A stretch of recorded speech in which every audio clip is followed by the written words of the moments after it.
Eu sou Hernani Coelho, da Gestor Finanças, e esse é o nosso programa Fora do Escritório. E hoje o nosso entrevistado é o Dr. Otávio Carneiro. Muito obrigado, doutor. Muito obrigado por ter vindo aqui conhecer o nosso programa. Prazer é todo meu. Bom, Dr. Otávio Carneiro é nada mais nada menos que um advogado trabalhista. Mas não um advogado trabalhista dos empregados, e sim dos empregadores. E por isso eu queria começar. Conta pra gente um pouquinho da sua história, como é que começou, que essa eu já conheço. Bom, é um prazer estar aqui com vocês e compartilhar algumas coisas dessa nossa carreira. Na verdade, praticamente todos os advogados, quando iniciam as suas carreiras na área trabalhista, iniciam patrocinando causas dos empregados. Por quê? Porque é um lado mais fácil, porque é um lado mais simplificado da questão. Comigo não foi diferente, eu iniciei advogando para empregados e, graças a Deus, tive um sucesso considerável. Não foi minha escolha advogar para empregadores, foi uma decorrência natural dos fatos. Em determinado dia, eu recebi no meu escritório a visita de um proprietário de uma empresa e eu até fiquei indeciso quando ele adentrou ao interior do meu escritório, porque eu sabia quem ele era. Pensei comigo, esse cidadão veio procurar confusão aqui. Você ganhou algumas vezes. E aí ele me perguntou, você me conhece? Eu sou fulano de tal, dono da empresa fulano de tal. Eu falei, conheço, por favor, entre, tome assento. Não tô armado. E ali nós começamos a conversar e ele me disse sucintamente, mas me disse nesse sentido, falou, olha, eu sou o proprietário da empresa, você tem tido muitos processos contra essa empresa e com uma margem muito grande de sucesso. Eu tive vários advogados que me defenderam. E para esses advogados eu entreguei nas mãos deles todas as provas que eles pediram e acharam que era necessário para a defesa do meu interesse. Entendi. E o interessante é que mesmo eu entregando nas mãos deles todas as provas, você ainda conseguiu contornar a situação e ter êxito na reclamação trabalhista que você patrocinou. E eu fiquei indignado porque eu não tinha como mais produzir nada mais de provas a meu favor. E você conseguia ganhar. Sem contar que ele estava gastando para manter esse advogado. Exatamente. E aí ele me fez uma pergunta que me deixou espantado. Ele me disse o seguinte, olha, eu vim aqui para te perguntar uma coisa. Você quer trabalhar para mim? E eu fiquei atônito com essa indagação e disse para ele, falei, olha, se eu tivesse, nem que fosse um processo ainda em andamento, eu não poderia sequer cogitar dessa sua proposta. Por quê? Porque eu estaria diante de um fator impeditivo, claro, do Código de Ética. Mas eu não tenho mais processos. Os processos que eu tinha, eu já ganhei, já findei, o meu cliente já recebeu. Então, fator impeditivo legal, eu não tenho nenhum. Resumindo, nesse dia, eu celebrei com ele um contrato e advoguei para a empresa dele por mais 15 anos, até que ele um dia desistiu do ramo de comércio e vendeu as empresas que ele tinha e foi mexer com fazenda. Mas enquanto a empresa existiu, eu advoguei para ele e ajudei a fazer a advocacia preventiva para ele. No mínimo esse cara foi esperto, né? Porque existe uma velha máxima que quem melhor cuida das galinhas é uma raposa, né? Porque a raposa sabe todos os caminhos, sabe entrar no galinheiro. Então, contratar a raposa para cuidar do galinheiro pode ser uma jogada interessante. E legal, né? E é até interessante você comentar sobre isso, porque a OAB tem o Código de Ética. E o Código de Ética da OAB proíbe a propaganda, né? A mídia, essas coisas. E o único jeito das pessoas conhecerem os advogados é pelas suas causas, pelos seus atos, pelo seu trabalho, por essas entrevistas, né? Que você está dando agora pra gente. Eu já agradeço mais uma vez. E o que o senhor atribui, então, ao seu sucesso? Hoje, o sucesso do Dr. Otávio Carneiro, seu escritório, como que o senhor chegou nele? Olha só, em primeiro lugar, voltando só um pouquinho com a relação à propaganda. O Código de Ética Profissional, OAB, ele não proíbe a propaganda, ele apenas delimita a propaganda. Nós, os advogados, obedecendo ao que diz o Código de Ética Profissional, nós podemos apenas fazer aquela propaganda meramente informativa. O que é isso? Você pode divulgar o seu nome, a sua especialidade, o seu telefone, seu endereço, seu site, seu e-mail. Mais nada. Isso é bom pelo seguinte, Hernani, olha só. Na verdade, esta medida imposta pelo Código de Ética, ela iguala a todos os profissionais. Porque se não fosse essa medida, essa imposição legal do Código de Ética, quem tivesse um poderio aquisitivo maior contrataria uma equipe de mídia melhor e teria um material de divulgação muito melhor. E com essa imposição legal, todos nós estamos limitados.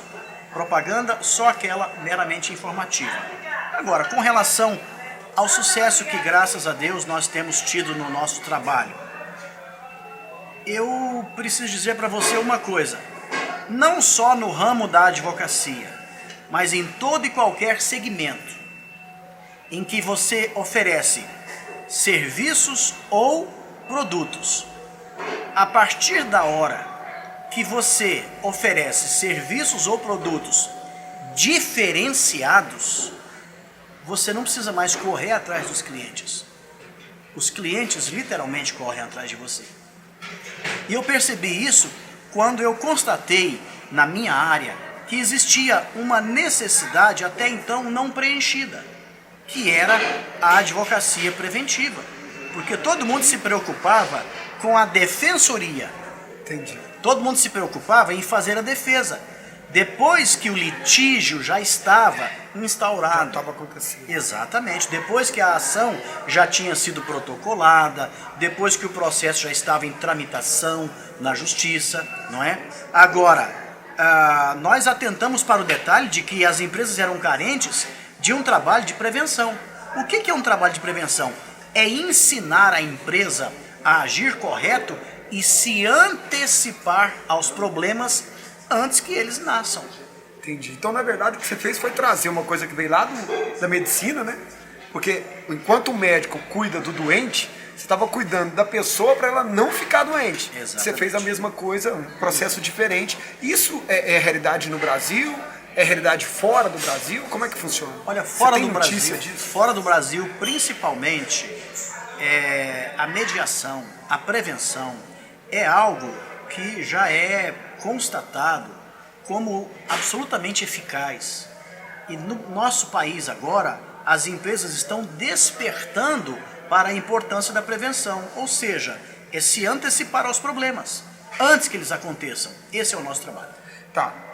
Você contar isso para mim, agora, pra gente, falando sobre preventivo, me faz uma dúvida, me cria uma dúvida aqui. Empresa grande ou empresa pequena? Porque para contratar um advogado, para trabalhar com preventivo, eu imagino o custo deve ser elevado. Se é elevado, eu estou falando de empresa grande. Você tem contratos com empresas grandes, né? Agora eu quero entender, isso é real? É só grande? Empresa pequena, média também pode? Como é que funciona isso? Nós temos também contrato com pequenas empresas, microempresários, empresas literalmente de fundo de quintal. Por quê? Porque, na verdade, o gasto ele é proporcional ao tamanho da empresa. Nós sempre dizemos que o que o empresário gasta com a prevenção não é um gasto, ele é um investimento. Você está investindo para não gastar lá na frente. Para não gastar mais. E, na verdade, é um trabalho acessível a todo e qualquer tamanho de empresa. Nós temos no nosso escritório empresas que são multinacionais, empresas que são de porte regional e empresas locais e bem pequenas. Por quê? Porque os problemas são iguais para todos. O resultado desse problema para a empresa pequena, ele é mais devastador do que para a grande. Claro. É uma empresa com 3 funcionários. Se um entrar na justiça, estou falando de 33% do efetivo de trabalhadores dele entrou na justiça. Uma empresa grande, 2, 3, já não repercute tanto, né? Isso a gente consegue entender legal. E, lógico, né? Se a gente vai falar de preventivo, fala de dinheiro, fala de empresas grandes, fala da realidade. Hoje, Goiás, que o nosso programa foca muito Goiás, isso é uma realidade em Goiás? Ou a preventiva está mais em São Paulo, Rio, que a gente sempre acha que é onde está o polo, o ponto? Não. O empresariado goiano, de um modo geral, ele já tem despertado muito para essa questão da prevenção. Tanto é verdade que um percentual considerável das empresas com quem nós mantemos contrato de consultoria preventiva são de empresas goianas. Que legal. Então, assim, o pessoal tem despertado para esta questão que é muito importante, que é prevenir é muito mais barato do que remediar. É verdade, sem dúvida. Bom, para a gente chegar agora no momento final da nossa entrevista, já batendo um papo aqui, conversando um pouquinho sobre histórias, e o Dr. Otávio contou umas histórias aqui, principalmente a do fazendeiro, que essa eu falei, tem que perguntar, porque tem que contar para todo mundo. Pai, como é que é essa história do fazendeiro de Goiás, Mato Grosso? Nesse mundo jurídico a gente se depara com muitas situações hilárias, né? E algumas ficam assim marcadas porque foram situações inusitadas, situações que se tornaram engraçadas e por isso ficou marcado. Eu me lembro muito bem de que um empresário, um fazendeiro do Mato Grosso, respondeu aos termos de uma reclamação trabalhista em Goiás. E porque o empregado dele tinha trabalhado no Mato Grosso e em Goiás. E teve uma audiência na Vara do Trabalho de Anápolis. E discutindo sobre a possibilidade de acordo, o empresário foi muito infeliz numa colocação em audiência, porque a audiência é um ambiente muito formal, cerimonioso. E o empresário, fazendeiro, na hora ele fez uma colocação muito infeliz. Ao mencionar uma determinada cifra do valor do acordo, ele disse, eu vou oferecer esse tanto aí como esmola. O pessoal ficou meio assustado, o juiz pegou aquele gancho. Mas isso era muito dinheiro? É mais ou menos, sei lá, dá uma ideia. Como se fosse em valores atuais, como se fosse 5 mil reais, enquanto que a reclamação discutia lá 30 mil, por exemplo.